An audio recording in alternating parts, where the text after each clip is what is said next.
With me is author and filmmaker Robert Emenegger, and former security manager and chief of requirements for the audio-visual program at Norton Air Force Base, Paul Shartle. Gentlemen, Mr. Emenegger, how did you get involved with UFOs? Well, it was in 1973 when I was vice president at Gray Advertising, and I took time out and went to Norton Air Force Base to explore subjects for television specials related to the Defense Department. While discussing several of the subjects, UFOs came up, and Paul here told us about a film of a landing of alien crafts at Holloman Air Force Base about 3 years earlier. What did you see, Mr. Shartle? I saw footage of 3 disc-shaped crafts. One of the craft landed and 2 of them went away. Why did it land? It appeared to be in trouble because it oscillated all the way down to the ground. However, it did land on 3 pods. A sliding door opened, a ramp was extended, and out came 3 aliens. What did they look like?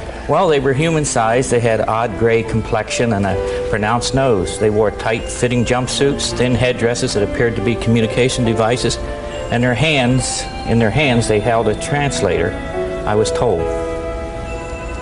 A Holloman base commander and other Air Force officers went out to meet them. You actually saw these aliens on the film? Yes. This film footage sounded very, very special, and we wanted to use it as the ending of our television special. Did you? Was it in your special?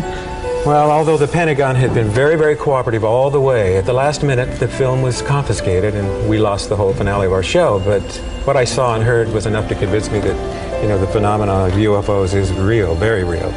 Mr. Shartle, what did your superior officers tell you? I was told it was theatrical footage the Air Force has purchased to make a training film. Well, that sounds plausible, doesn't it? Well, if it were a theatrical film, why didn't I have a record of this? It was my job to keep accurate records of all audiovisual purchases.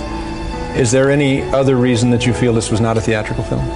Yes, it was too real. The people who were shooting that day were Air Force personnel. Lucky for us, the day they were shooting, they were doing an acceleration test. Yeah, well, it's too bad we couldn't get that footage from the Air Force. Gentlemen, thank you very much for being with us. Then they put the documentary out, and then I find out that there's 8 seconds of the Holloman Air Force Base film in the film. So Bob's my friend. I phone up Bob. There's 8 seconds of film in there.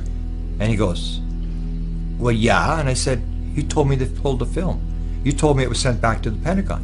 And he said, well, it did. And he told me this whole story about the guy going across the country in his small Datsun, taking the film back to the Pentagon. I said, but there's 8 seconds of film in the documentary. And then he said the key words. He said, but it didn't show anything. And I said, oh no, he said, it's background. And I said, background? What do you mean it's background? And he said, it didn't show anything. And what it is you see the hills of Holloman, and you see this object, this brilliantly lit object at 6 o'clock in the morning coming over the hills, but it's in a distance. So you don't see it close up, and you don't see the alien when the alien gets out. That's the classified part. So they want you to know that Holloman happened, and they allowed them to use the 8 seconds of the film, but the rest of the film, the classified part, was pulled.